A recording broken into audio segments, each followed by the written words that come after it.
Mesdames, Messieurs, peuple congolais, chers Africains, chers membres de la diaspora africaine en France, pourquoi Emmanuel Macron ou Marine Le Pen, élus, vont-ils arrêter ou dégager Denis Sassou Nguesso? Pour le comprendre, il faut que je puisse vous analyser d'abord euh, le bilan France-Afrique du président sortant, Emmanuel Macron. Et après, bon, ben, je vous ferai le décryptage des perspectives à venir, au cas où l'un ou l'autre sera élu, c'est-à-dire Marine Le Pen ou Emmanuel Macron. Après, j'y reviendrai sur la question posée, pourquoi Macron ou Marine Le Pen, élus, vont-ils arrêter ou chasser Denis Sassou Nguesso? Mais en attendant, je vous informe que euh, la France n'a pas d'amis, n'a que ses intérêts à défendre. Or, la situation des relations diplomatiques, économiques, militaires et géostratégiques de la France en Afrique sont en danger.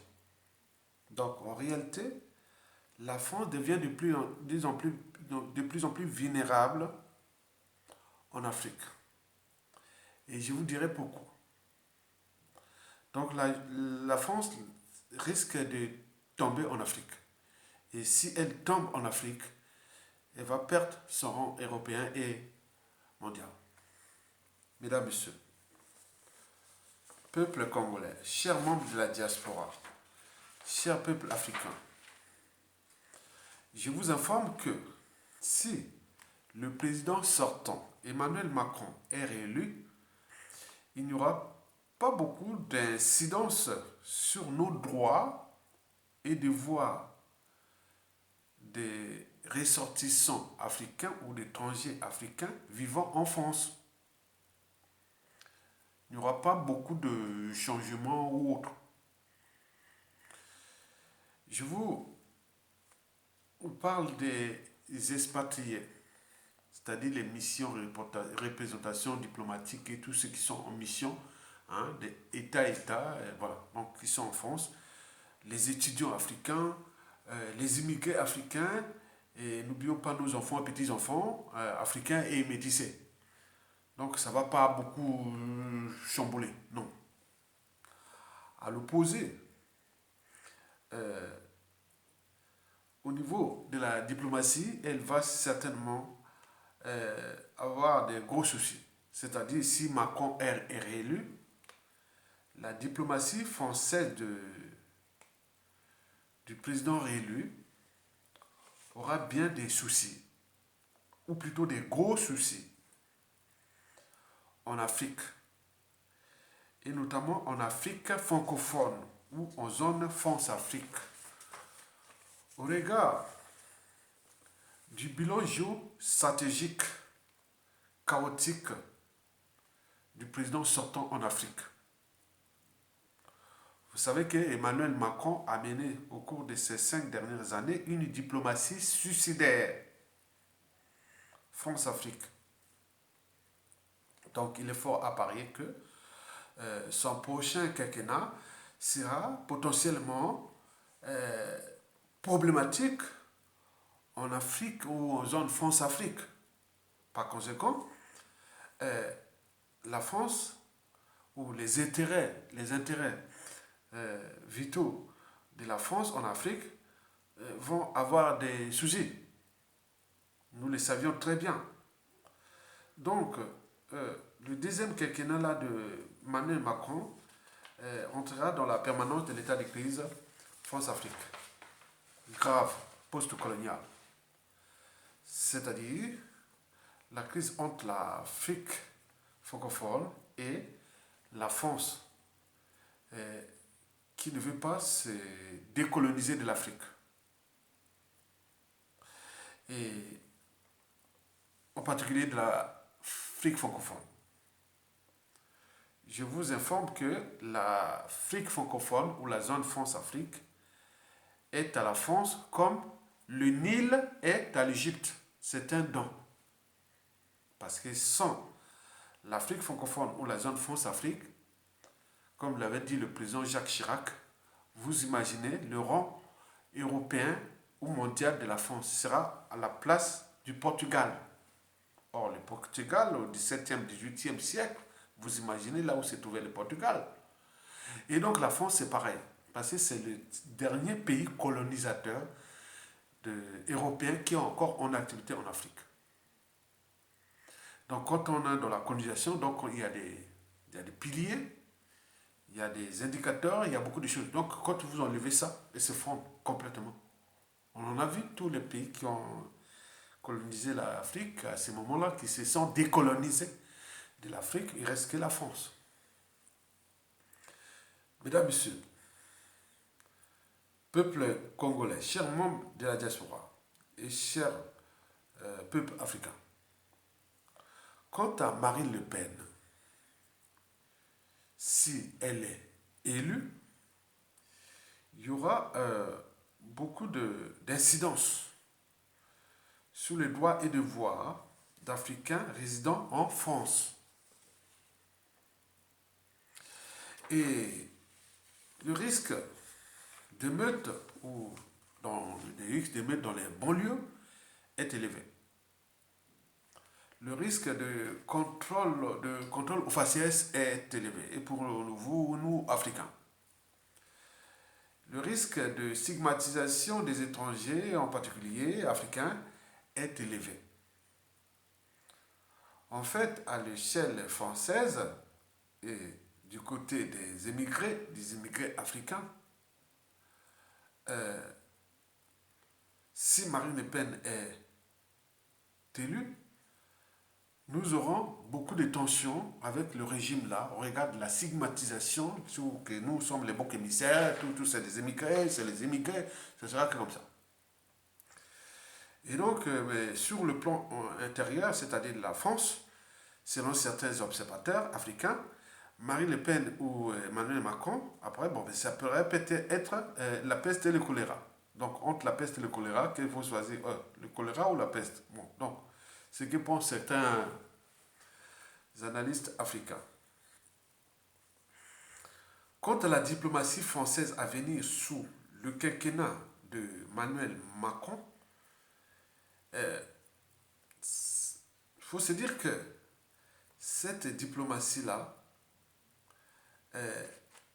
est à analyser sur plusieurs indicateurs France-Afrique. Donc on prend la diplomatie, le bilan d'Emmanuel Macron, comme disait le Dalai Lama, il avait dit, elle disait qu'il ne faut pas écouter quelqu'un, il faut regarder ce qu'il fait. Bon, donc nous on connaît déjà le bilan de Emmanuel Macron, le bilan de France-Afrique de Emmanuel Macron, il est déjà là. Donc nous allons prendre à partir des indicateurs France-Afrique, donc il y a des signes, des signaux, et qui sont là. Donc nous allons vous les montrer et voir est-ce que Emmanuel Macron peut-être va les corriger ou à défaut, ça sera un terrain de jeu pour la candidate ou Marine Le Pen pour dire moi ça, je ferai je ferai pas ça, je ferai ça, voilà. Donc vous le savez. Donc ça peut avoir d'impact positif ou négatif à l'échelle africaine. Donc, je vais vous citer quelques indicateurs. J'en ai sélectionné 5. Il y en a plusieurs. Hein. Donc, j'en ai sélectionné 5 indicateurs. Donc, sur les 5 indicateurs, je pense qu'il y aura 10 indicateurs majeurs de nos relations avec la France ou la France-Afrique. Donc, j'en ai sélectionné 5. Le premier indicateur France-Afrique est politique. Sous le quinquennat de Emmanuel Macron, voici son bilan France-Afrique au niveau politique. Durant 5 ans, Emmanuel Macron a été le gardien de prison France-Afrique. Il suffit d'aller au Congo-Brazzaville où un président élu en 2016 copie en prison depuis 2016. Le général Jean-Marie Michel Mokoko. Et avec lui, combien d'autres prisonniers politiques dans la zone France-Afrique? Donc Emmanuel Macron a été le gardien de prison ou de bains néocoloniaux pendant son quinquennat. Donc il a été le gardien des bains néocoloniaux. Donc allez voir au Congo-Brazzaville, au Togo, partout, vous allez voir que ça. Des bains néocoloniaux. Donc le président élu, Jean-Marie Michel Mokoko, coupé en prison depuis 6 ans. Donc la conspiration fut France-Afrique. Et la suite, nous la connaissons. Donc maintenant, Marine Le Pen viendra-t-elle dire non, non, non, je ne veux plus être l'auberge des prisonniers politiques dans le monde. La France-Afrique ne doit plus devenir l'auberge des prisonniers politiques dans le monde. Regardez ces pays colonisateurs d'Afrique. Il reste que la France qui entretient les bains coloniaux, dont le président Jean-Marie Michel Mokoko coupe depuis. Donc Emmanuel Macron a été, pendant ces 5 ans, le gardien de prison France-Afrique. Le deuxième bilan de Macron, il fut aussi le gardien de cimetière France-Afrique. Le gardien de cimetière France-Afrique parce que les 2 tiers des immigrés qui fuient des riches pays d'Afrique sont des pays d'Afrique francophone. Vous voyez, quand vous allez voir l'Afrique francophone, elle est riche. Mais c'est elle qui est pauvre. Et quand on compare l'Afrique, il y a l'Afrique anglophone, lusophone, autres sont les plus avancés. Mais l'Afrique francophone, ouh! Et donc les gens fuient, traversent la Méditerranée, ils meurent dans les océans et autres. Ce n'est pas tout. Vous avez par exemple pu voir en 2021, un président élu, c'est-à-dire un candidat qui devait gagner contre Sassou Nguesso, fut assassiné le jour même des présidentielles. Et son corps transporté dans un avion pour venir, soi-disant, mourir ici, en France, ici. L'affaire encore, Guy Brice Parfait là. Donc, Emmanuel Macron fut le gardien de son quinquennat, le gardien de cimetière, France-Afrique. Donc, quand vous êtes président de la France,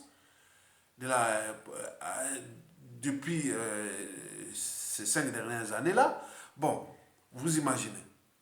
Donc, Emmanuel Macron, gardien de prison, Emmanuel Macron, gardien des cimetières, Guy Brice Parfait est un cas d'école. Combien d'autres? Est-ce que Marine Le Pen, élue, sera-t-elle le gardien du cimetière France-Afrique? C'est tout le questionnement. Mesdames, Messieurs, peuple congolais, chers membres de la diaspora, vous avez par exemple pu voir aussi qu'Emmanuel Macron fut le gardien du métier des dynasties France-Afrique. Elles ont commencé en 2005 avec les Ayadema au Togo, puis au Gabon en 2009 et en 2021 au Tchad.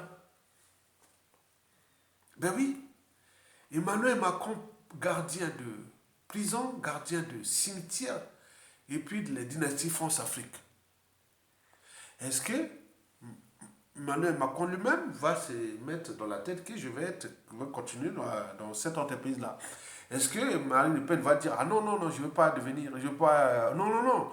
Être gardien de prison, gardien de cimetière et gardien de dynastie, ah non, pas question. Regardez tout ce qui se passe, la démocratie des peuples, comme nous on parlait de la France-Afrique des peuples, la diplomatie des peuples, des nations et autres choses comme ça. Les nations, oui, il faut respecter leur liberté, leur souveraineté et leur propriété. Mais là, on n'a pas respecté pendant ce quinquennat de Emmanuel Macron. Et pourtant, arrivant, on dit un jeune président. Mais vous imaginez. Donc, enfin, au point politique toujours, il faut surtout en parler des exilés politiques. Ben oui. Au Togo, le président élu en exil. Comment vous imaginez ça? Dans la zone France-Afrique, au Gabon, le président élu sans trône. Au Cameroun, président élu 130. Jean-Ping au Gabon sont élus 130. Comment on l'appelle au Cameroun, Maurice Kamto élu 130. Mais c'est quoi cette zone France-Afrique? Et vous venez donner les leçons de démocratie, des souverainetés, des libertés, des droits autres. C'est caduc. Ça devient caduc. Et donc la France, l'image de la France, dans ce monde de plus en plus global, elle devient problématique. Regardez cet indicateur déjà France-Afrique, l'indicateur politique.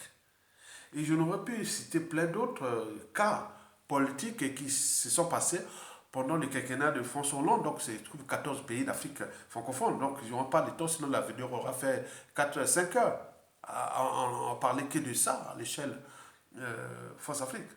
Le deuxième indicateur est monétaire. Vous le savez très bien que la France entretient encore une monnaie coloniale. On est bien d'accord qu'il livre, on parle de, selon les importations, de 400 à 1200 milliards de dollars chaque année qui rentrent dans les comptes du Trésor public ou de la Banque de France. Mais amputer la France de ces 400 à 1000 milliards, c'est amputer la France d'un tiers du budget public de la France. On est bien d'accord.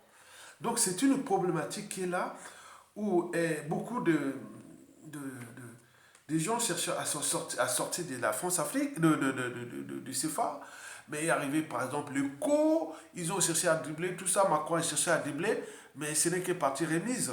Le processus est en cours.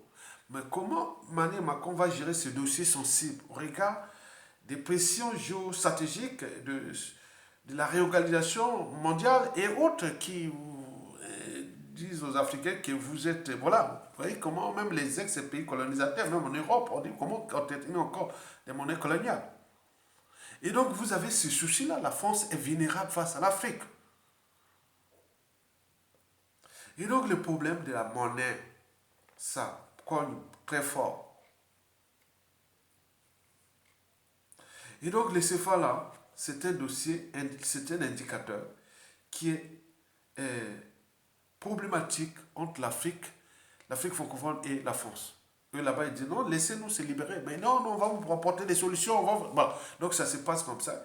Les négociations sont en cours. C'est un dossier sensible où il y a beaucoup de choses qui peuvent se passer. Donc c'est une affaire à suivre. Maintenant, au niveau de Macron, est-ce qu'il va peut-être changer de paradigme ou même Marine Le Pen va... Voilà, donc ce sont des dossiers-là qui sont là très sensibles.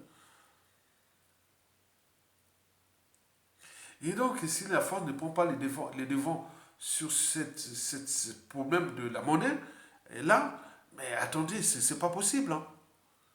Ça risque de cogner fort sur la France. Donc, c'est à elle d'anticiper. Et maintenant, parce que les choses qui arrivent là vont avoir beaucoup d'impact sur cette monnaie et que le risque d'arrêt brutal de cette monnaie va avoir des impacts ici en France. On est bien d'accord. Donc, est-ce que Marine Le Pen va-t-elle penser à cette problématique de franc CFA? Macron, pareil. Le troisième indicateur est surtout lié à le problème des bases militaires. On est bien d'accord. Les bases militaires qui datent depuis des accords de la France-Afrique des années 60. L'Afrique n'a jamais été en guerre. Nous avions ces bases militaires-là qui servaient à installer des dictateurs, à maintenir des dictateurs, à apporter plein de choses comme ça. Voilà, donc vous voyez que même les terrorismes et autres, bon, les militaires sont là, mais attends, certains États disent, bon, ben la France, vous maîtrisez les problèmes de terrorisme, c'est bien, mais on peut aller chercher d'autres partenaires militaires. Mais non, restez avec nous. Mais non, mais ça dure depuis des années, mais c'est quoi? Alors que certains arrivent, bon, ben, c'est fini. Mais attends, c'est pas possible. Donc c'est un dossier sensible, le dossier des bases militaires françaises en Afrique. Donc ça a traité. Donc il faut que les états-majors, les QG ou les conseillers de ces candidats tiennent en compte de ce qu'on dit là. C'est très important, les bases militaires. Le quatrième indicateur, France-Afrique, est celui des multinationales. Vous savez que, bon, parfois, il y a des... Vous construisez... Attendez, vous avez un budget de 1000 $. Vous voulez faire un projet ou des grands travaux ou autre, tout ce que vous voulez en Afrique francophone. Ou même pour les marchés. Vous avez un budget de 1000 milliards. Oh, voilà, disons, en parlant de 1000 euros. Hein, on dit que vous avez un budget de 1000 €. Mais pour construire, pour faire réaliser votre projet là, bon, ça coûte, bon, dans le marché, c'est moins de 1000 €. Oh, la France dit non, non, non, non, il ne faut pas. Bon, on va vous le faire à 1000 €, mais on peut vous mettre un peu des intérêts, bon, là, ou comment on appelle ça. Mais ça ne coûte pas 1000 € chez nous, ça coûte 1200, 1300, 1500 €. Les 500 € là, de surcoût, bon, nous, on peut vous les donner ça en crédit. Ou des accords comme ça. Attends, donc ces États-là, ils construisent des trucs, ils deviennent de plus en plus endettés, eux autres. Donc vous vous imaginez ça, c'est ce qu'on appelle les monopoles. Certains États africains, d'Afrique francophone, quand ils voulaient aller chercher d'autres partenaires ailleurs, la France dit non, non, non, non, non, non, c'est dans les accords, les monopoles. Donc tu ne peux pas s'en sortir de là. Donc vous vendez les pays-là sont pauvres. Mais ils sont pauvres, bon, bah, laissez quand même 1 km d'autoroute qui coûte 1 million de $, mais on va le faire à 10 millions de $ par la France. On s'est dit, mais attends, c'est pas possible. 1 km d'autoroute en Afrique, il peut coûter 1 million de $, mais là, on va nous faire à 10 millions. Mais comment? On ne peut pas faire à... Non, non, non, non, non. Si vous faites... Donc, vous êtes contre la France et vous allez voir. C'est ce qu'on appelle les monopoles des multinationales. C'est dans ces accords-là. Ces accords-là qui étranglent l'Afrique francophone, qui étranglent tout. Mais comment vont-ils... Attends, la France va-t-elle encore maintenir ce monopole-là au regard des forces qui l'entourent maintenant, qui sont des forces géostratégiques et militaires qui sont là, des pays concurrents qui sont déjà là? Donc c'est un problème qui doit en tenir compte, le monopole des multinationales. Si vous n'obtempérez pas aux injonctions des accords signés entre la France et vous, mais si vous ne respectez pas, il risque de coups d'État, risque de terrorisme, risque de... Mais c'est quoi cette affaire? Donc il faut en tenir compte de ça. Cinquième et dernier indicateur, c'est surtout ce qu'on appelle les cellules africaines de l'Élysée et du Quai d'Orsay. Hein? Ben oui. Qui nuisent gravement à l'image de la France, déjà en Afrique. Et problématique pour les libertés et la souveraineté en Afrique. Ben oui. Quand on observe vraiment les conséquences de ces cellules africaines de l'Élysée et du Quai d'Orsay, on voit que bon, ben, nous, on a encore 2 tiers d'éducateurs du continent noir. Hein, 2 tiers des hold-up électoraux, des changements de constitution, de point, hein, d'immigrés qui fouillent l'Afrique, qui courent, qui vient, alors que l'Afrique francophone est riche. Allez voir dans le bassin du Congo, allez voir dans le golfe de Guinée, allez voir à tout, c'est vraiment riche toute l'Afrique là. Mais comment les gens là fuient parce qu'on les terrorise là-bas, on tue, on fait, la conservation du chaos est telle que les cellules africaines et de l'Élysée et de Quai d'Orsay entretiennent le chaos en Afrique. Ça c'est sûr et certain. Mais donc Emmanuel Macron et Marine Le Pen doivent repenser ça. Parce qu'ils ne sont plus seuls dans ce monde. Il y a d'autres puissances qui montent, des puissances émergentes. Au niveau militaire et autres, des stratégies autres. L'Occident est en déclin. Et donc vous allez entrer en alors que pour le futur, c'est tout simplement le passé et le présent qu'on ignore. Le passé est déjà là, il est calamiteux, il est chaotique entre la France et l'Afrique depuis les esclavages, colonisation, le néocolonialisme et la France-Afrique et aujourd'hui. Maintenant, le présent, il faut repenser pour s'adapter et aller comme les ex-pays colonisateurs, par exemple le Portugal en Afrique n'a plus ni de monnaie coloniale, ni de base militaire, ni de point. Elle est respectée en Afrique, elle vit avec ses moyens et autres, et donc elle se débrouille.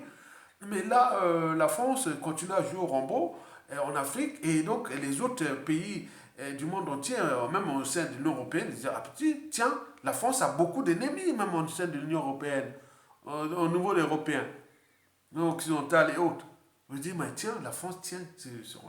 Donc, sur ce cinquième indicateur, les cellules africaines de l'Élysée et du Quai d'Orsay doivent revoir leur copie. On regarde déjà ce que les ex-pays colonisateurs d'Afrique, comment ils se sont adaptés. Le problème, c'est le problème d'image. Parce que dans toutes les relations sociales, qu'elles soient, qu'elles soient diplomatiques, économiques, et tout, bon, il y a trois mots-clés, hein. Confiance. La confiance tisse les liens. Le deuxième mot-clé, c'est la méfiance. La méfiance dessert les liens. Le troisième mot-clé, c'est la défiance. La défiance casse les liens. Or, dans les relations diplomatiques, économiques, militaires et autres, la France envers l'Afrique, il y a deux derniers mots-clés, méfiance et défiance. Or, attendez, je suis en train de je vais bailler là. Bon, attends, ça vient pas. Bon, c'est bien. Bon, donc, il y a ces trois mots-clés là. Donc, la France, aujourd'hui, est en méfiance et en défiance en Afrique. Et tiens, parce qu'il maintient ce petit carré des dictateurs là, ou de ces gens-là, mais pour combien de temps encore? Mais sur ce point, il faut se dire que le quinquennat de Emmanuel Macron fut un quinquennat liberticide, antidémocratique, antisocial, criminogène et confiscatoire. Même de la souveraineté africaine, oui. Et jouant de la France comme sa compagnie d'assurance. Donc la France est là contre l'Europe. La France, oui, la France. Après, la France, on voit, il y a l'Europe, il y a l'Occident. Voilà, mais les tuyaux France, Europe, Occident, mais est en déclin. Vous n'imaginez pas. Vous n'imaginez pas. Donc, comment revoir ces cellules africaines de l'Élysée et du Quai d'Orsay au regard de la réorganisation mondiale et du repositionnement des forces à l'échelle planétaire, où la France devient le problème de l'Afrique, alors qu'elle devait être les partenaires. Quand on est un partenaire, avec un partenaire, on ne doit pas tirer le partenaire vers le bas.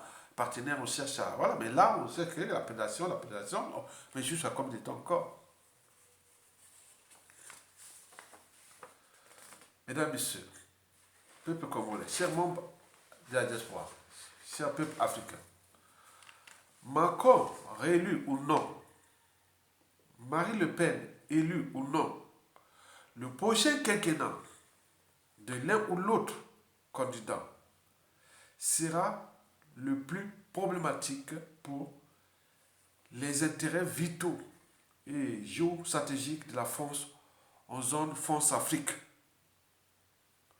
Je vous répète que Macron, réélu ou Marine Le Pen, élu, il va avoir de plus en plus de difficultés en zone France-Afrique. Parce que la France ne s'est pas décolonisée depuis, comme disait Aimé Césaire, le malheur de l'Afrique est d'avoir rencontré la France. J'avais alors reformulé sa pensée, que le malheur à venir de la France, c'est d'avoir entretenu la France-Afrique. Donc, les tensions qui se passent dans le Sahel, au Mali, au Burkina Faso, au Guinée, bientôt dans le golfe de Guinée, et on a zone Afrique centrale, et autres qui sont maintenus sous... L'Afrique, c'est comme si vous préparez du lait, vous fermez la marmite, ça bouillonne, ça bouillonne. Donc nous sommes là, la France, tiens, mais elle aussi, elle est bousculée maintenant. Par la Russie, par la Chine, par plein de choses. Mais dès qu'elle ouvre la soupape, la France perd. Donc au lieu d'être là, essayer un peu de baisser les tensions et autres, n'a pas su le faire. Il a tout mené cette diplomatie suicidaire. Et qui a des impacts pour son image et aussi pour ses intérêts vitaux et beaucoup de choses qui se dessinent. Donc nous, on parle des choses qui sont là, de réflexion conceptuelle. Mais des choses de dossier par dossier, bon, il faut déjà des éléments pour que... Bon, nous, on connaît déjà ce qu'est la relation de la France en Afrique. Donc, sur ce point, il faut se dire que les prochains quinquennats de présidents élus français vont être très, très difficiles. Donc, ils vont Macron ou Marine Le Pen en Afrique, ça va être vraiment chaud. Ça va être chaud. Ok? Très bien. Explication. La France aura de plus en plus moins de marge de manœuvre néocoloniale en zone France-Afrique. Car le malheur à venir de la France, c'est qu'elle continue à maintenir la France-Afrique précitée. Dans un monde en pleine réorganisation géostratégique, et elle ne va plus que compter sur l'Occident, qui prend de l'eau partout. Donc, il faut en tenir compte des problématiques déjà énergétiques. Vous avez 3 blocs qui soutiennent l'économie mondiale en matière énergétique, au niveau des matières premières. C'est où? 3 majeurs. Hein. Bon, les autres pays, il y a 3 blocs majeurs qui soutiennent les matières premières nécessaires aux technologies civiles et militaires.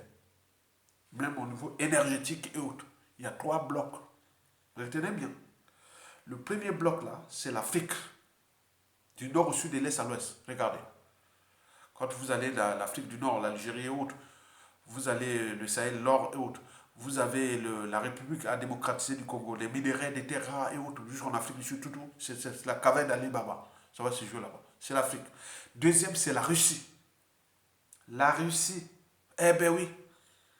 Toutes ces matières-là pour les technologies et autres. Mais la Russie est en train de repositionner ses forces pour récupérer ces territoires-là. L'Occident va se trouver quelque part amputé. Voilà.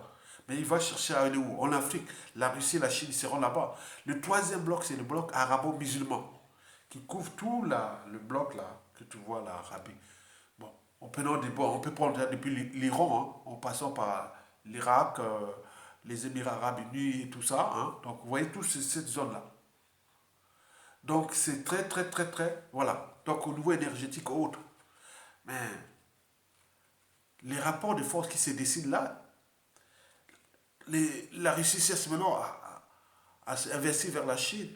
Et en même temps, la Chine et la Russie vont avoir beaucoup d'ingérence en Afrique pour bloquer l'Occident, qui joue à la rigueur sans matière première, sans autre. Donc les tensions sont là. Je voulais dire que l'Afrique a tout à gagner parce que elle a ses matières premières et les technologies sont maintenant disponibles. Au départ, l'Occident qui fut, voilà, soi-disant, bon, pour décoloniser l'Afrique, avancer ensemble, parce que le passif de la France, de l'Occident, en Afrique n'est pas encore réglé. Vous avez ce passif-là qui date de 500 ans.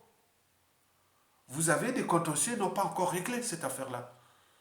Maintenant là, on est arrivé dans une situation où ces rapports de force qui se décident là vont être vraiment problématiques pour l'Occident. Et qui dit Occident, dit aussi Américains, États-Unis, Europe et la France et autres. Or, eux, ils avaient l'avantage d'être voilà. Mais comme ils ont l'ADN occidental, c'est les rapports de force, mais les autres vont les rapporter les rapports de force. L'ADN occidental n'est que les rapports de force. Ils ne cherchent pas la vérité, la justice et la solidarité, mais non. Il n'y a que le meilleur gagne. Mais les autres vont en train de mettre les pressions pour ça. Donc il faut en tenir compte de ça. Et le risque d'un conflit majeur est élevé. Et donc c'est ça il faut en tenir compte. Mesdames et messieurs, peuple congolais, je vous informe que la France va être de plus en plus confrontée à la Chine et à la Russie en Afrique. Ben oui. La France va être de plus en plus confrontée à la Russie et à la Chine et leurs partenaires en Afrique. Et même avec les Américains et autres. Parce que c'est les ressources naturelles, les matières premières. Et quand la France aura perdu l'Afrique francophone, vous imaginez les dégâts occasionnés qui vont arriver ici. Donc cette présidentielle-là est stratégique pour les candidats. Que ce soit Emmanuel Macron ou Marine Le Pen, ils ne cognent plus sur l'Afrique. Parce que cogner sur l'Afrique, c'est comme mettre de l'huile sur le feu. Et les yeux se cassent. Voilà, donc c'est tendu. Hein. C'est tendu. Vous avez vu là qui cogne là, Macron ou Marine Le Pen cogner sur l'Afrique là? Non, ils ne cognent plus. Hein. Parce qu'ils savent bien que l'Afrique cherche à s'afforcer de... Voilà, donc ça devient dangereux. Nous sommes dans un divorce contentieux. Et donc il faut en tenir compte. Mesdames, Messieurs, peuple congolais, chers, membres de la diaspora, chers, membres de l'Afrique, le prochain quinquennat qui arrive est de tous les dangers pour la France. Et pour nous, Africains aussi. Parce que dans 2 tiers des cas, dans un divorce contentieux, oui, ça finit tout très mal. Ok, si ça finit très mal, les perdants, ce sera la France. C'est pas à cause des 3 millions d'immigrés qui sont ici, africains, et qui vont avoir des impacts sur 1 milliard d'Africains, où les matières premières sont là-bas, les technologies sont disponibles, ils cherchent là. Donc il faut faire attention. C'est pourquoi je vous dis que la France devient de plus en plus vulnérable envers l'Afrique au regard de ces problématiques des matières premières, mais également de son modèle économique, qui est basé sur les CFA, sur plein de trucs comme ça aussi. Donc il y a beaucoup de là. Donc il faut que les Emmanuel Macron et Marine Le Pen commencent à y penser déjà pour le futur. Comment commencer à s'affranchir de certains indicateurs pas à pas. Parce que si on s'assure brutalement comme ça, bon, les autres seront... Vous voyez ce qui se passe au Mali. Et Mali est encore seul. Mais il y aura peut-être 2 pays, peut-être la Côte d'Ivoire peut tomber, et un autre pays, gros pays d'Afrique francophone, tombe au mains de ces blocs-là, et la France s'est perdue. Les Mali se battent tout seuls en ce moment. Mais à tout instant, le Sénégal ou la Côte d'Ivoire peut tomber sur le giron. Voilà, on est bien d'accord. Et là, c'est fini pour la France. Je parle à partir d'Afrique de l'Ouest. Mais il va venir positionner ses forces en Afrique centrale chez nous. Bon, mais là, il y a aussi les tensions sont telles que même au Congo, au Gabon, et puis au Cameroun et autres. Bon, vous voyez déjà ça. Ça se décide, c'est chaud, hein. C'est chaud. On est en présence d'un divorce contentieux. Quand vous êtes en divorce d'un contentieux, la femme dit: ah, bien sûr, tu te sépares de moi. Sinon, moi, je. Voilà, il y a beaucoup de chantage. Les maris, pareil. Et donc, vous voyez comment ça peut se terminer très mal. C'est ça. Mais quand ça va se terminer très mal, c'est la France qui va perdre gros. C'est ça. C'est la raison pour laquelle il doit prendre ses décisions d'avancer vers le processus de décolonisation. Mesdames, Messieurs, peuple congolais, chers membres de la diaspora, au regard de ce qui se précède et à l'échelle de notre pays, le Congo-Brazzaville, qui vit une situation économique, socio-culturelle et socio-politique et autres, telles que c'est terrible, hein? Ça se voit partout. Vous mélangez avec l'appartenance au nord-sud, telle tribu, autre. Ça se passe pareil au Gabon, ça se passe pareil au Cameroun, ça se passe pareil au Togo, au Côte d'Ivoire et autres. C'est l'ADN Force Afrique. Donc vous venez vous mélanger. Non, il faut réfléchir. Quand on est citoyen, on doit avoir 3 vertus: la désobéissance, la résistance et la révolte. Donc il n'y a pas d'appartenance autre. Il faut réfléchir. Donc, donc c'est la situation qui va arriver là à l'échelle de notre pays. C'est que Macron ou Marine Le Pen élus, ils vont dégager Sassou Nguesso. Ils vont les dégager. Et pourquoi? C'est pour 3 raisons. Je vous dis, Denis Sassou Nguesso, c'est fini. C'est pour 3 raisons. La première raison est géostratégique. Vous savez que Sassou Nguesso joue, hein, tu vois, il fait la même politique qu'elle menait au temps des Mitterrand, de Chirac, de Sarkozy. Donc il finançait la gauche et la droite. Il finançait le pouvoir en place en France et l'opposition. Comme ça, il était gagnant. Sassou a toujours joué ça. Mallette et valise africaine, financement occulte, les partis politiques, des campagnes électorales, des points, il faisait ça. Combien ça coûte? La gauche comme la droite, le pouvoir comme l'opposition. Mais là, c'est fini là. On a tout grillé, on l'a expliqué. C'est que là, ça ne marche plus. Donc, ça, on peut être géostratégique, il joue cette double carte-là. Vous avez vu, par exemple, au niveau des résolutions des Nations Unies contre la guerre en Ukraine et autres, ça joue. D'un côté, il a peur de la France, de l'autre, il a aussi peur de la Russie et autres, du bloc Eurasie. Parce qu'il doit beaucoup d'argent à la Chine et autres, et donc il y a beaucoup de choses là qui tiennent. Mais aussi la politique, c'est la France-Afrique. Donc ces genres de combines-là, ça ne marche pas. Tu ne peux pas être au four et au moulin en même temps. Non, non, c'est pas possible. Donc Sassou Nguesso joue la main ici, les gars d'ici, ils savent bien que Sassou, c'est quelque part devient le petit pion de l'Eurasie, c'est-à-dire la Russie et la Chine. Mais là-bas, la Chine et la Russie, ils savent bien que Sassou aussi, c'est le pion de la France-Afrique. Donc dans tous les cas, le premier qui, en fonction des situations, on va le dégager. Donc la France, si elle veut euh, se réorganiser à l'échelle déjà de notre pays, parce que les tensions en cours qui sont là, donc elle sera obligée de chasser Denis Sassou Nguesso pour ses enjeux géostratégiques. Je ne veux pas vous donner des données géostratégiques. Vous pouvez les donner géostratégiques du Congo. Vous les connaissez? On ne va pas vous les donner là. Vous, quand vous réfléchissez, vous venez voir seulement comme un spectacle. Nous, on ne joue pas un spectacle ici. On tue les gens là-bas au pays, on déclare que les gens font immigrer, et ils tuent, on a créé les bazars là-bas, on vous donne les éléments de réflexion ou des causes exogènes qui vont faire de telle sorte que ça va être dégagé. Je suis là au cœur des causes exogènes, extérieures. Parce que ça se placé là par la France. Ils vont les dégager. Parce qu'il devient problématique en fonction des rapports de force, de ce qui se décide, ce repositionnement mondial à l'échelle de notre continent. Nous avons tout là-bas sur notre continent. Ailleurs, les matières premières, les autres savent les gérer, ils savent les protéger. Mais là où on peut les capter gratuitement, c'est chez nous. Donc tout ce monde-là vient là. Mais nous, d'autres personnes, on va les bloquer ces qu'ils sont là. Donc en Occident et racien, ça va être comme ça.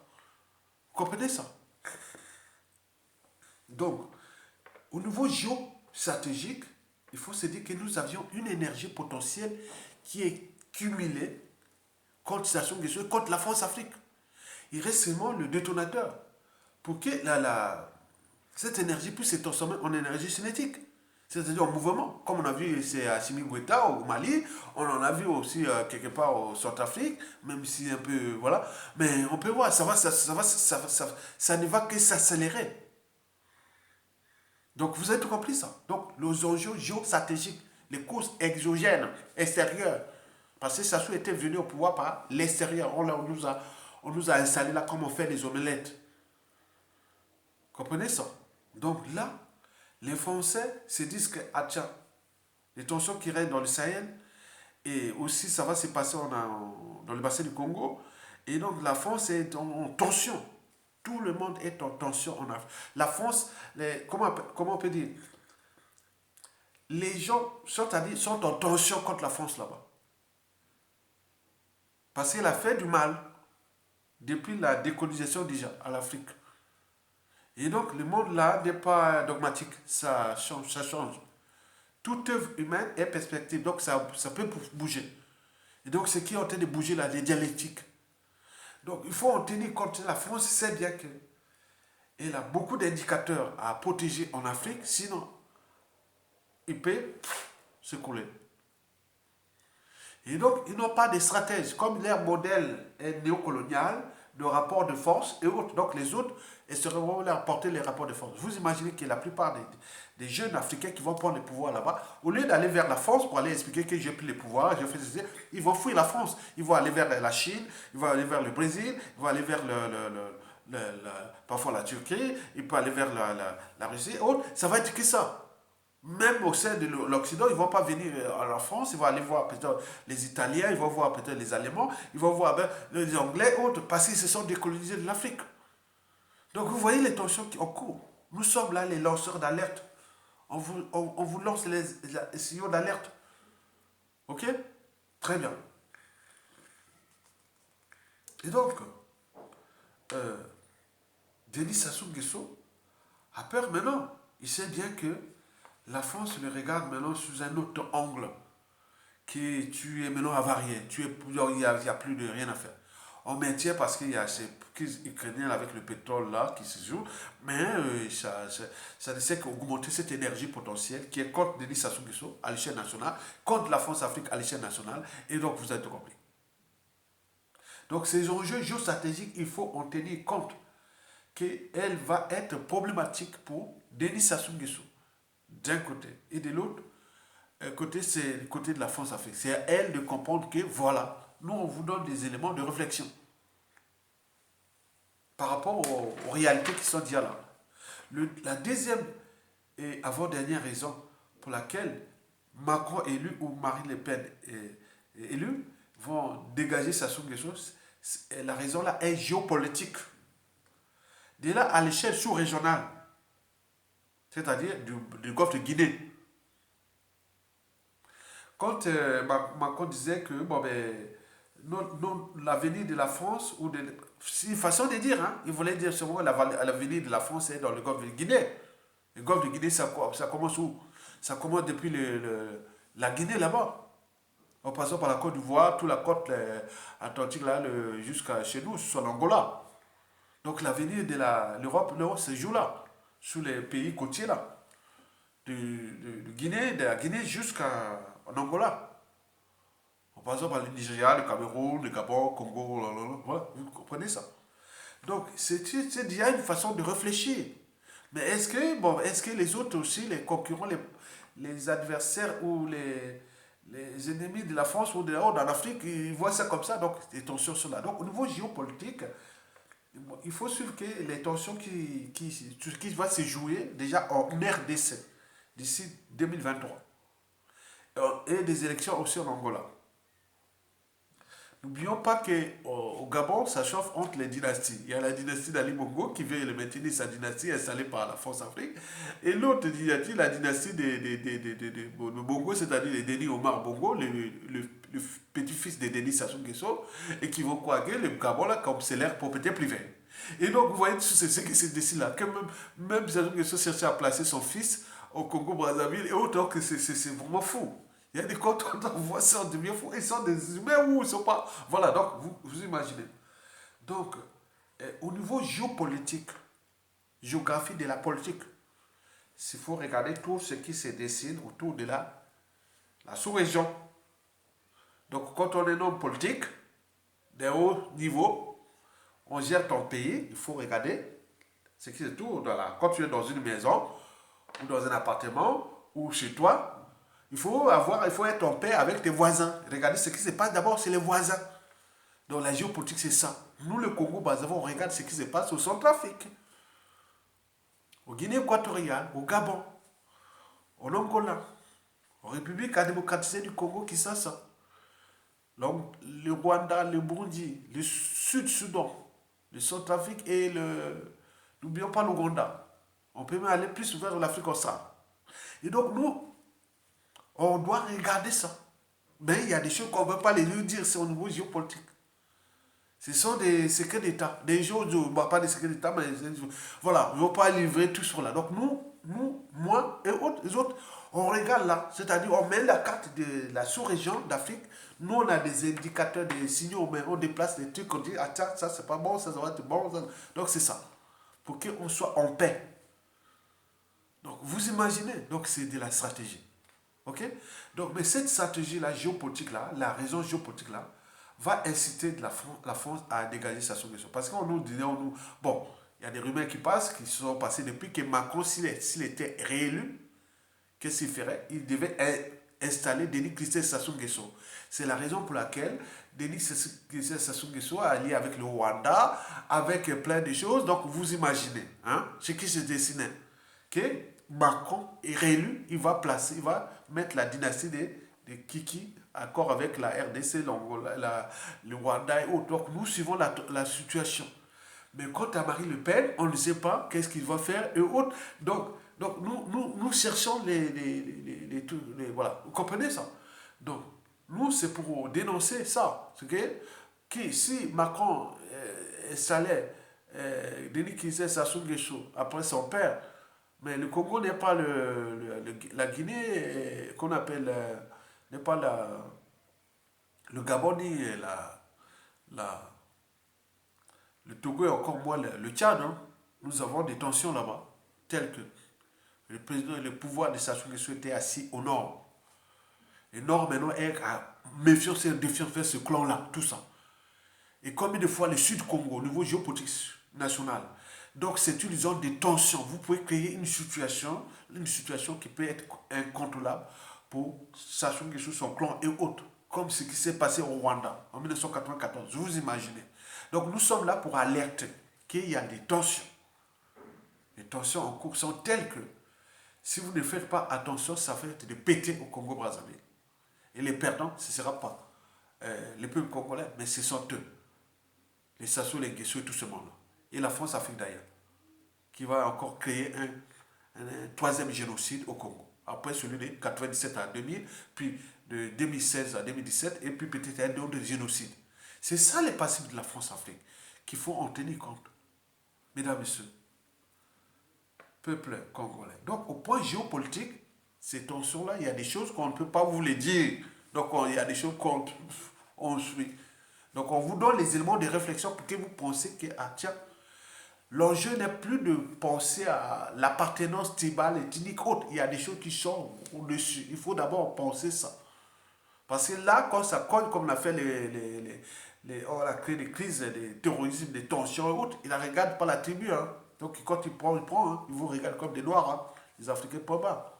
Ok? Très bien. Donc, la première raison fut géostratégique, vous avez tout compris. La deuxième raison est géopolitique.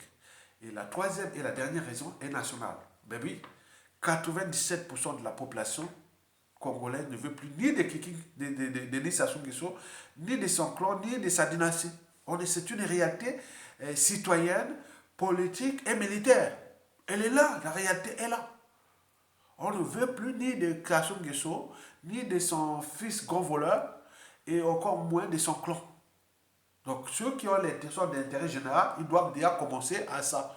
Mais parce que si vous allez encore plus au fond des choses, vous verrez que tous les Sud Congo qui couvrent deux tiers de la population, deux tiers des villes stratégiques, deux tiers de l'économie et autres, voilà, un tiers du territoire, mais ces positionnements autres qui sont en conflit envers ces clans-là et autres. Donc vous y comprenez que le Congo est assis sur du bombe à retardement. Il manque les détonateurs.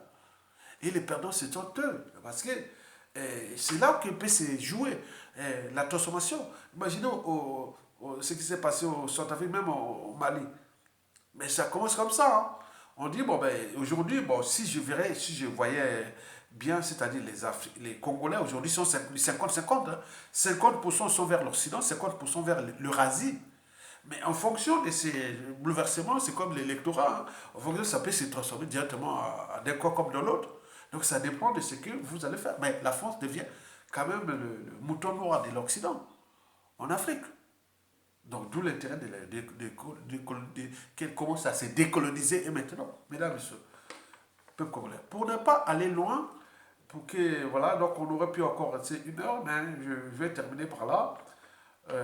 Bon, vous avez vu ces 3 raisons-là, donc chacun peut aller nourrir les débats. Nous sommes là pour que vous puissiez réfléchir. Réfléchissez, ce sont des situations réelles. Et donc, ce qui se passe entre les états-majors, les pouvoirs et autres. Sassou Nguesso tombe, nous on peut être là, on voit les nouvelles stratégies du pays. Au niveau national, au niveau sous-régional, au niveau international, géopolitique, on réfléchit. On met des stratégies avec les indicateurs, les signes, les données et autres. Donc, quand vous avez les indicateurs, vous avez les données, vous avez tout. Donc, vous menez une politique, une diplomatie. Ça ne se fait pas comme ça. Et tiens, on va aller chez tel pays, tel pays. Oh, non, non, ce n'est pas comme ça. Comprenez? Très bien. Donc, pour terminer, je vous dis que, bon, moi, ce que je pense, moi, si la France veut maintenant commencer à montrer un bon signe après ces présidentielles-là, déjà pour apaiser les tensions, par exemple à l'échelle de notre pays, le Congo, il faut certainement libérer les prisonniers politiques. Parce que leur place n'est pas en prison là-bas. Leur place est en liberté. Les gens qui, la place est en prison, c'est Sassou Nguesso, son clan doit être en prison. C'est leur place en prison. Mais nous, on ne le fait pas par association, par appartenance. Non. Il y a des responsabilités individuelles dans le clan Sassou là. Peut-être il y aura 30 ou 40% qui peuvent avoir des embrouilles avec le Congo parce qu'ils ont volé. Et au Congo, tout le monde du nord au sud, de l'est à l'ouest, c'est lui qui a fait du mal à ce pays. Il va répondre de ses responsabilités. Ce n'est pas parce qu'il est dans le membre du clan Sassou Nguesso ou dans le Bouchi ou au Nordis ou autre. Non, non, non, c'est pas comme ça. Non, peut-être pas ça comme ça. Donc la première chose, que le président élu maintenant ce 24 avril 2022, doit demander à Sassou Nguesso libère les prisonniers politiques et en particulier le président élu. Parce que nous aussi on est élus et eux on prisonne les autres là-bas. Donc la problématique est morale et politique à la fois. Et donc il faut quand même tenir compte de ça, libérer les prisonniers politiques. Ne venez pas nous ajouter, nous, ce sera une provocation aux Congolais. Demandez à qu'il y ait les dialogues, que vous pouvez faire quel dialogue avec Sassou. Non, il n'y aura aucun dialogue avec Sassou Nguesso. Il faut qu'il dégage. Les Congolais sont très politiques. Hein. Nous avons fait beaucoup de révolutions. Hein. Donc, le Congo a fait les révolutions, même au côté occidental ou même au côté soviétique. Nous étions un pays communiste. Hein. Donc, sur le plan, on sait gérer nos problèmes. Donc, libérez-nous d'abord les prisonniers politiques pour faire ce signe. Et deuxièmement, ne nous imposez pas un dialogue inclusif ou autre. Ça ne sert à rien, personne n'ira. Tant que Sassou Nguesso est là. Parce qu'on ne résout pas un problème avec les mêmes têtes qui l'ont créé. Donc Sassou est là, il doit d'abord dégager. Pour laisser libre cours à ce peuple-là de repenser ses plaies. Et repenser une nouvelle nation. Et donc, il faut en tenir compte. L'enjeu est d'éviter que nous rentrons dans la permanence de l'état de crise de contentieux historique. Parce qu'il y a des gens dans ce pays qui ont envie d'en découdre avec les Sassou Nguesso. Partout, ils seront. Au niveau administratif, passeport, visa. Au niveau des services congolais. Au niveau tout ce qui sera là, au pays autre. Donc ça, on ne veut pas rentrer dans cette classe. Donc il y a des tensions qui sont en cours. Donc on a trop fait du mal à ce peuple-là. Vous imaginez des élections présidentielles en moins de 10 ans, un président élu en prison et un candidat élu assassiné, et vous êtes là comme des moutons en train de regarder, certainement pas. Donc nous sommes en train d'anticiper la paix de ce pays. La paix dans ce pays. Et la paix ne peut que passer dans ce pays par une transition entre Congolais où on va repenser les problèmes de commission de vérité et réconciliation. Les audits de l'État, là où vous en volez, nous ramènent notre magot. Et troisièmement, les institutions nouvelles que nous allons repenser. Et enfin, les enjeux géostratégiques, géopolitiques, la France Afrique, la sous-région et plein de trucs, la France et autres. Mais je vous dis qu'à l'échelle du Congo, Brazzaville, la tendance est là, elle est érasienne. Alors que, même après le coup d'État, jusqu'aux années 2014-2015, la tendance était 60% Occident, pour l'Occident. Maintenant, aujourd'hui, cette année, c'est du 50-50 au niveau des rapports de force. On regarde ce qui s'est passé au Mali, ce qui se passe en ce moment, que la France continue à jouer cet esprit néocolonial et qu'elle ne veut pas se décoloniser. On parle des présidentielles là comme si, comme si ça pouvait impacter beaucoup d'Africains. Non, là-bas, les gens cherchent à s'affranchir de la France-Afrique. Et donc, c'est elle qui doit comprendre nos discours, analyser et trouver des stratégies de sortir de cet état de crise. Commençons déjà par libérer les prisonniers politiques. Dès qu'on est élu, Denis Sassou Nguesso libère les prisonniers politiques, sinon tu auras des soucis. Au Gabon, pareil. Au Togo, pareil. On peut en là. Il y a les prisonniers politiques n'ont plus, les gens n'ont plus. Non, attends, les gens au XXIe siècle mettent encore les gens aux prisonniers politiques. Après, on va s'acharner contre la Russie, contre la Chine, contre Non, c'est pas ça. Donc l'Occident, et notamment la France, doit montrer l'exemple. Et commencer par soi-même, par chez lui déjà, qui pose bien des soucis aux Africains. À bientôt. Merci. Likez et partagez.